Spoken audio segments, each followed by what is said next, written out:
Sorry.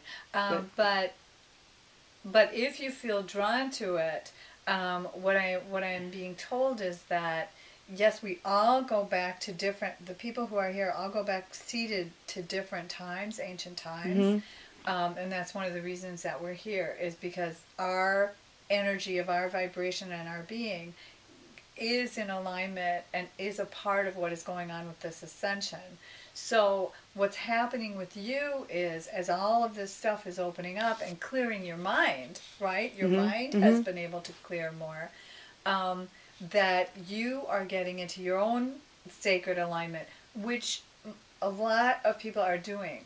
They want you to understand that some of the people that you've been having issues with, that they, you know, like obviously that one guy that you live around, he's not choosing, you know, to shift. But that a lot of this that's been playing out in your life has been to get you to the point to where you will release and just go with your heart and know that you are fully supported in the light. I already know that. Yeah, the Order of the Melchizedek, if you wish to study that, what I'm hearing is that it's like a couple. It's there's somebody around who does come into the Twin Cities who does that. I'm getting. I think that the person that you're looking for is in Chicago. Okay. All right. But you can just go under Order of the Melchizedek. Okay. All right. It did. You know, I've always wondered, did I fly when I was a child? Actually fly? You know, because I had the feeling like I did. Right. The dreams about flying and the adventures in flying is what happened was your spirit lifted out of your body enough, separated enough that on the spiritual level, yes, you can fly. Yes, you were flying. Okay. And you were safe enough in your being that you could allow that to happen. Okay. And was I like on the upper staircase of my home going down to the basement to feel safe by my parents or my mother?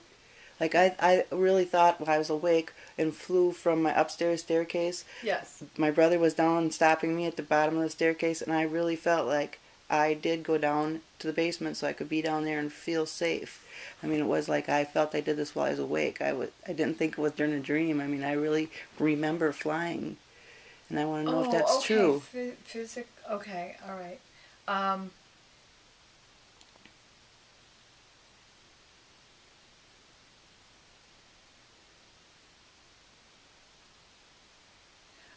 They're showing me that the flying that you were doing was taking place. It's in this between. You know, you probably still have that. It's not a dream state, but it is when you are in the evening time. But they're saying what happened was you didn't bring your physical body with you. Right. But yes. But yes. I went. But I was conscious of it. I wasn't sleeping. Right. But right. And that's the clarification that they just want to make is that does happen at other times too. But when you were young, you were so free. They're showing me that as you grew, you know, sort of had these little, it's almost like energy bars, like an energy prison that was put on you so that you would remain safe. And it was through the beliefs of your elders, of your parents and stuff, that you know, we're told people don't do that. People can't do that. Okay. So it's the interpretation of the little child from what the parents said. They didn't say, oh, you have to, you know. What they said was, you know, this is not safe. That would not be something that you should do. Because they were afraid that you would fly out of the house. I remember that. And they were afraid that I was going to drown in the lake, too. Right. And so you interpreted it as a need to, if you will, it's almost like putting energy bars around you. Right. They're showing it that a lot of people do that as they're young and get older.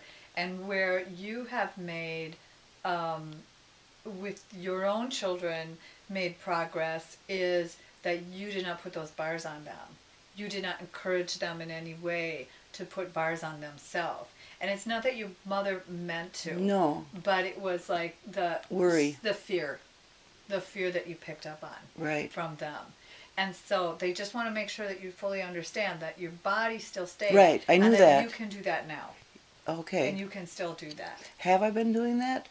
That not not in yet. the same degree. Okay, but not to the same dimension. But I can do that. Yes. Okay. Yes. And you could certainly try. I mean, okay. They're saying at any point you can do this. Okay. But you've been doing it like little bits. Like okay. little bits, just kind of working with it. Okay. And it's almost like in your mind and in your belief system, it's like, well, this must be it. And they're saying, no, what you're tapping into is that greater understanding that you're multidimensional. Okay. Okay. Yeah. And ask him, when my son Nick had meningitis, he was very sick in the hospital when my oldest son was 13. Okay. And in the morning, I stayed there with him, and in the morning Nick told me that I had taken him flying during the night. We went out into the universe. And I wonder if there was any truth to that. Okay, just a moment. Because they are showing me. Yes, that was your, it was, what they're saying is the way you were able to do that was you were able to overcome your own personal safety and fear because you wanted to be with your son. You so wanted to be with your son that you were with your son. So it was a different way of doing it than when you were little, because there was not as much of your spirit involved, not as much of yourself, and yet it was enough for your son to know that you were there. But they're just sharing that what they want you to understand on this, and the reason they're making a distinction between before and the way you did it then and then now, is that this is like remember the sort of this extra boost women or people get when they're concerned about somebody. Mm-hmm. So that was all that boost that came to you from your own divine help to help you get over to him. But at that time, you weren't as open as you had been when you were little. So the short answer would be yes. Okay. But for some reason, they're not being short. Oh. They want you to understand how that was different. That was different because you were also very much with your guardian angel. You were very much being supported and helped with her. Okay, and so yes, okay. So it wasn't like you were doing it alone. She was helping, and your son was very sick. Very sick. Very, very sick. Almost died. And almost died. Yes. And so your guardian angel wanted you to know he's not going to die. So you were with him, but he had really transcended quite a bit. But he was somehow still partially in his body. Awesome. Okay. So he was on his way to dying. He was on his way. And he was on his way. And did my going to him, did that save him? He wasn't going to die, but he was meant to go back so that it could awaken him too. Okay. So that's what I want to know. Is Nick connected to the light? Yes. Very much. Yes. Okay. Is he getting any of those awakenings to him in his body right now? Okay. So if I could talk him. It's very confusing though. For him. It's very confusing because they're sensing, or they're saying, maybe I'm sensing. Just a moment.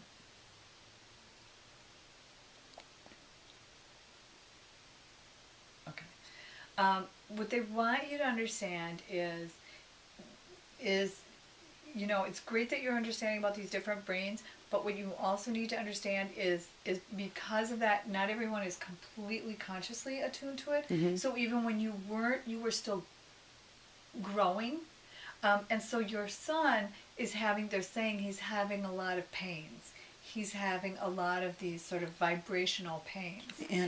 And I now am realizing that that's why they had me go through that, was so I could understand this interpretation that's been coming up for so many people. Mm-hmm.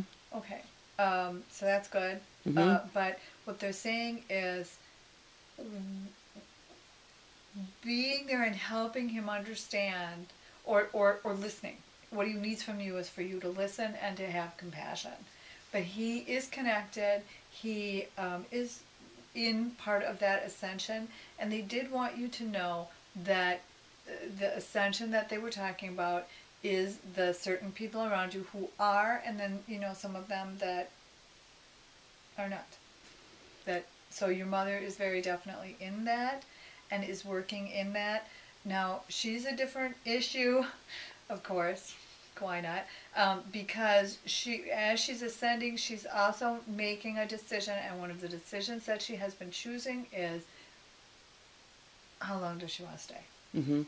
So they wanted that sort of clarity for you to understand, I guess, because one of the things that you're learning and sharing with people is about the ascension, and so there's like different layers of ascension.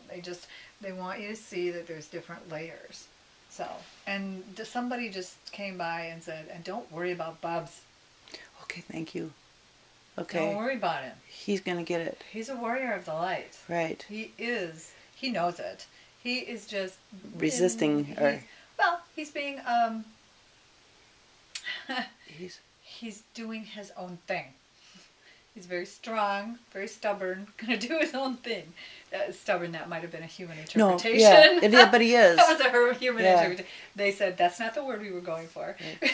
They were going for strength of who he is. And so for him, he